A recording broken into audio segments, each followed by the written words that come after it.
আপনি কি পশ্চিমবঙ্গের শেষ দফা নির্বাচনের যে কোনো একটি কেন্দ্রের সংখ্যালঘু বা মাইনরিটি ভোটার?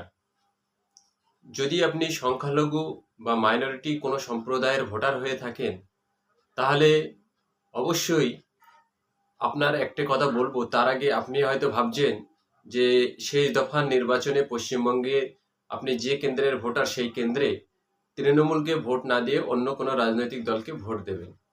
যদি আপনি বিজেপি বিরোধী কোনো একটি রাজনৈতিক দলের ভোট দেবেন বলে চিন্তা ভাবনা করে থাকেন, তাহলে আপনাকে অবশ্যই একটি ভিডিও দেখাবো। এই ভিডিওটাই দেখার পরে গভীরভাবে অনুধাবন করুন, এবং অনুধাবন করার পরে মনে হয় যদি যে তৃণমূল কংগ্রেসের বাইরে গিয়ে অন্য কোনো রাজনৈতিক দলের ভোট দিলে বিজেপির বিরুদ্ধে সে লড়াই করতে পারবে, তাহলে অবশ্যই আপনি সেই রাজনৈতিক দলকে ভোট দেবেন। আর যদি মনে করেন যে এই মুহূর্তে পশ্চিমবঙ্গে বিজেপির বিরুদ্ধে যদি কাউকে ভোট দিয়ে লড়াইয়ের ময়দানে রাখতে হয়, তাহলে অবশ্যই আপনাকে তৃণমূল কংগ্রেসের ভোট দিতে হবে। অবশ্যই দর্শকরা, আপনারা ভিডিওটি দেখলে বুঝতে পারবেন কেন আমি এই কথাগুলোই বলছি। আর ভিডিওটি দেখার পরে আপনার যদি মনে কোনো দাগ কাটে, তাহলে অবশ্যই আপনি ভোটটি তৃণমূল কংগ্রেসকে দিয়ে বর্তমান পরিস্থিতিতে পশ্চিমবঙ্গে বিজেপির বিরুদ্ধে আপনাকে দাঁড়াতে হবে। আপনি সংখ্যালঘু মুসলিম হলে তো আর কথাই নেই। সংখ্যালঘু মুসলিম যদি আপনি হয়ে থাকেন, তাহলে অবশ্যই এই ভিডিওটি দেখার পরে আপনি যাকে নেতা ভাবছেন তিনি কিন্তু এই ভিডিও দেখেছে, কোনো প্রতিবাদ করেনি। অতএব আপনার নেতা তিনি আপনার সঙ্গে এসেই মুসলিমদের ঠিকাদারির কথা শোনাবে, অথচ তিনি একটি বারও মুসলিম বিদ্বেষী কোনো মতবাদের বিরুদ্ধে কথা বলবে না। অবশ্যই দর্শক, আপনি আপনার মতামত ব্যক্ত করবেন আমার কমেন্ট বক্সে। তার আগে ভিডিওটি দেখুন এবং অনুধাবন করুন বর্তমান পরিস্থিতিতে কাকে ভোট দিতে হবে বিজেপির বিরুদ্ধে দাঁড় করানোর জন্য। आज आप देख रहे होंगे उत्तर प्रदेश में सारा अतिक्रमण समाप्त हो गया। अब वहां दंगा का कोई सोचता ही नहीं है।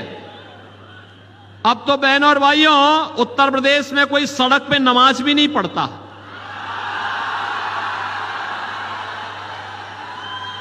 अब वहां मस्जिदों के भी माइक उतर गए। अगले 5 वर्ष में आप देखेंगे कि लोग भूल ही जाएंगे कि ये भी कोई चीज होती थी, कि चिल्लाहट होती थी, लोग परेशान होते थे, लोग भूल जाएंगे। पाकिस्तान में तो जो पाकिस्तान का राग अलापते हैं, इनसे बोलो कि जाओ पाकिस्तान में जाके भीख का कटोरा लेकर के भीख मांगो। हिंदुस्तान पे बोझा क्यों बने हुए हो? जाओ ना वहीं पे, जाओ वहां पे पाकिस्तान के पास जाकर के वहीं रहो। क्यों हिंदुस्तान पे बोझा बने हुए हो? हिंदुस्तान के इस बोझे को दूर करने की आवश्यकता है। हम विरासत टैक्स लगाएंगे। अरे मेहनत आपके बाप दादा करेंगे, आपके ग्रैंडफादर ने, आपके फादर ने प्रॉपर्टी बनाई, अब ये इसका एक्सरे करवाएंगे, सर्वे करवा करके फिर इसमें से आधी प्रॉपर्टी पे कब्जा करेंगे, फिर उसको मुसलमानों को आवंटित करेंगे। कोई रोहिंग्या आएगा, कोई बांग्लादेशी आएगा, कोई पाकिस्तानी आएगा, कोई अफगानिस्तानी आएगा, क्या आप इसको स्वीकार करेंगे? क्या बहनों और भाइयों, इंडी गठबंधन में अब औरंगजेब की आत्मा घुस चुकी है, इसको मत आने देना।